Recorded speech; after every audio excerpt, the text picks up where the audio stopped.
Why am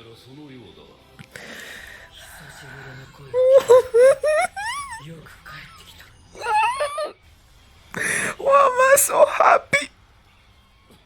I am so happy.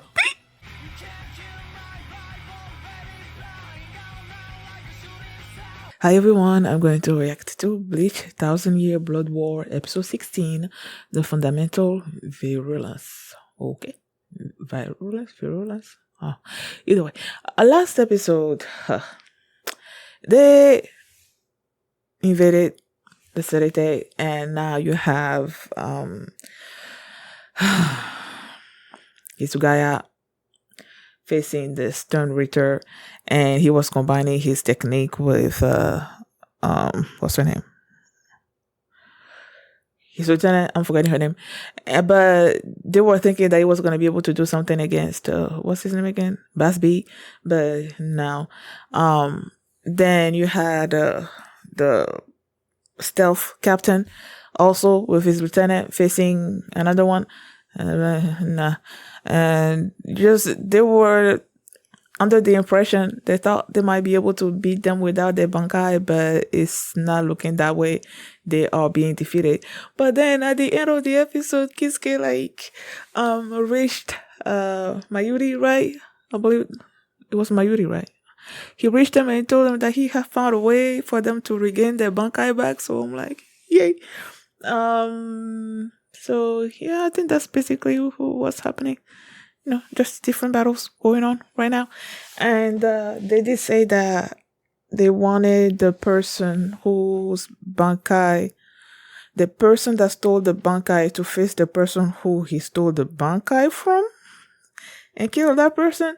So that's why Basby was not gonna finish Hisugaya, because I think it was the person that actually stole his bankai that showed up at the end there.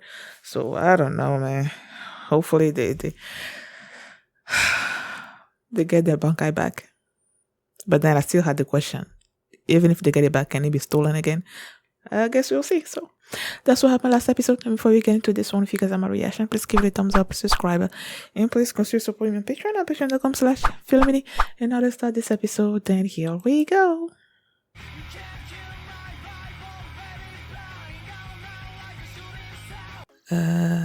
Is that a hand? Holding on to something? Like I said, I needed to go back and see the whole explanation by Kisuke of how they're getting their powers back, and I really didn't need to do that because I understood it. It's just that the Arankar in the resurrection, or whatever, it's basically the same thing as Bankais. So it's like, why can they steal the Bankais and not the resurrection? And they're making the Arankar soldiers instead of stealing the resurrection and everything. And the reason behind it is that the Quincy's don't have antibodies when it comes to hollows, and they are basically poisonous to them. Like, they can mix, so that's why they're not able to steal the Arankar's resurrection or whatnot. So basically mixing hollow powers into the souls of the soul reapers or whatever, especially those with bankais, then it's gonna be disastrous to the people that stole it, and all that. And then they were able to. Well, last episode ended with Hitsugaya and the other captain, just being like destroyed and everything. And then you hear Kisuke's voice saying that he found a way for them to regain the bunker. I was just waiting for that to happen. And I love that moment when Kisuke called Mayuri and told him what he discovered and everything. And he's like, he's not gonna forgive the fact that he put a bug basically on his clothing and whatnot. And he was about to end the call, but then Kisuke just showed up. That was funny. And then they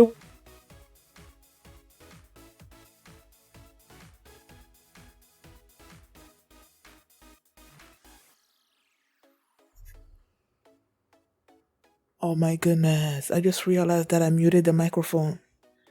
Since when? Are you freaking kidding me? Since when did I? Oh my goodness. Hold on a second. I need to stop this recording and check on it and see where I stopped that. Oh, freaking fry. Okay. I just went and checked, and I've been speaking. Like, I lost the sound for about 7 minutes. So I've been speaking and talking about this episode for like 7 minutes, and nothing was recorded. I'm like,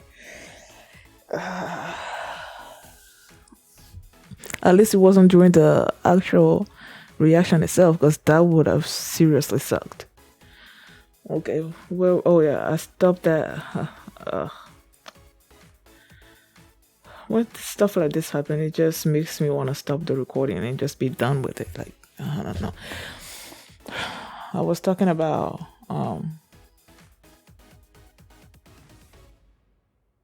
when Kisuke showed up after Mayuri decided to turn off the microphone, and he just showed up, like that. I said it was funny.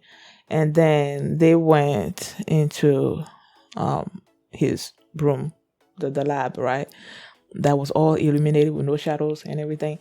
And then they sent out this communication to all the lieutenants and all the captains and like everybody in the Cerete, just basically telling them to touch this black round thing, and that was going to help them regain their bunkai and everything.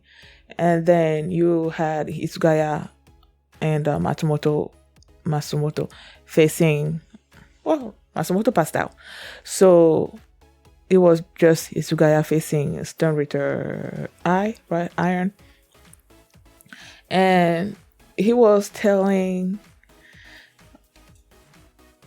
Isugaya that he wanted him and Matsumoto to die together or something or other like that. Oh, let me not touch this thing again. He wanted them to die together and whatnot. And then there was a point in the episode where he was like, the Bankai doesn't have a will of its own. And I'm like, really? Because I've said this during the episode itself. Like, I needed to go back and look at that arc. Because before, like I said, before I started watching Bleach, did I say Bleach? Bleach, 1,000-Year Blood War.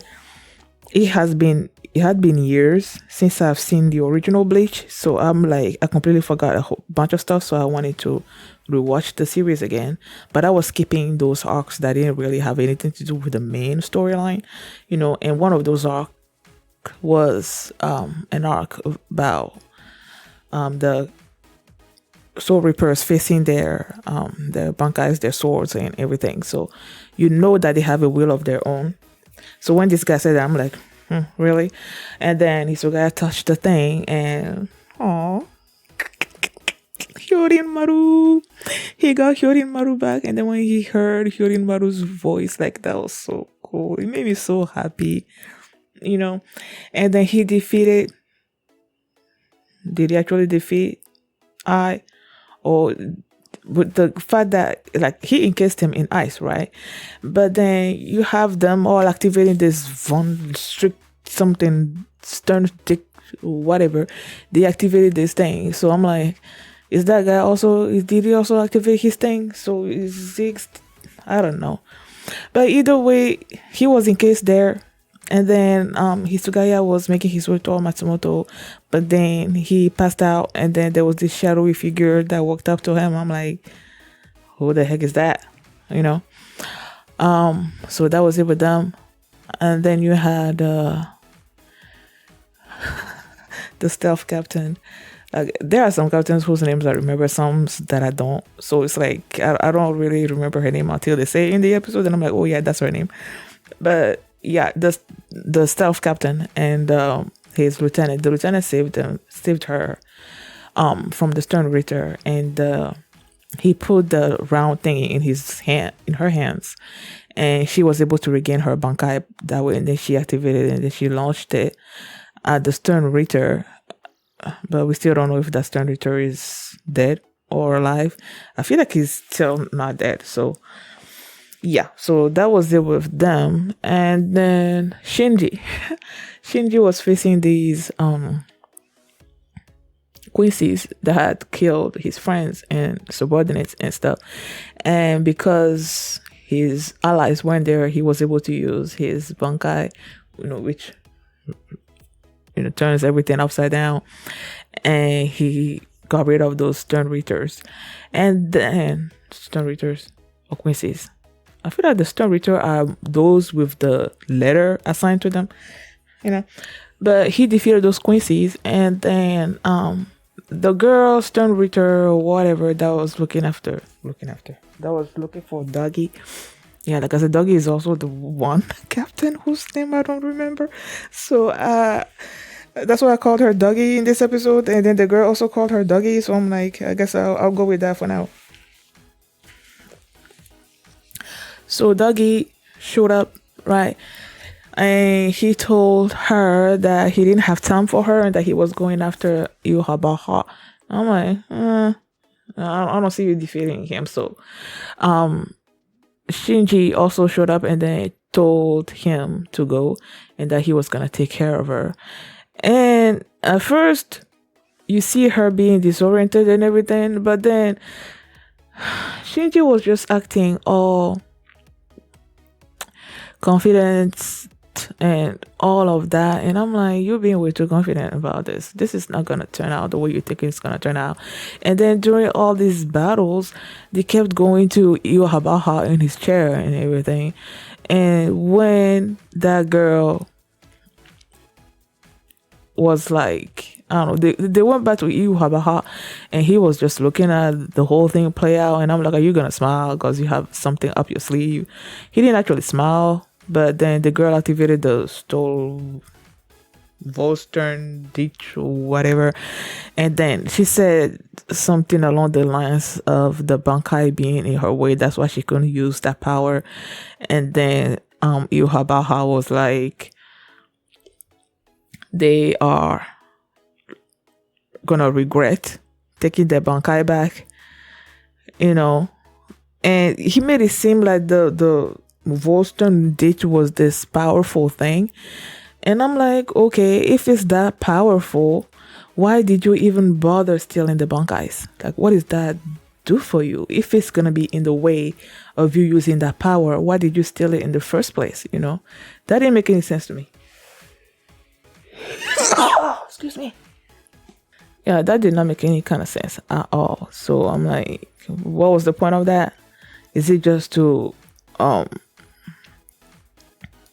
bring the morale of the Soul Reapers down with the fact that they can steal your Bankai? Like, what was that about? It doesn't make sense to me.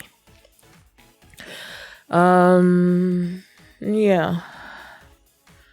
I don't think there's anything else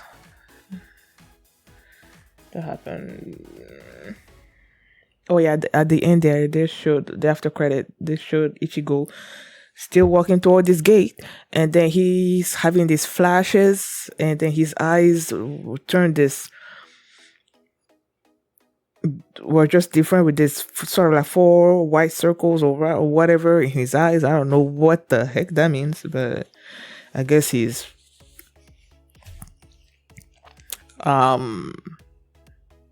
advancing in his training. I don't know what those things mean, so I guess we'll see. So yeah, I think that's it for this episode. So thank you guys for watching. I probably talked about something else the first time around when I was doing my review and everything, but I forgot, and I don't know. Let's just end it there. Thank you guys for watching, and if you like this reaction, please give it a thumbs up and subscribe. And if you want to see my reaction to the next episode, you can do so by checking out my Patreon at patreon.com/Philomini, and you can also see the full line for this reaction there as well. So thanks for watching, and I will see you next time. Bye. Si te ha fallado, te pido perdón de la única forma que sé, abriendo las puertas de mi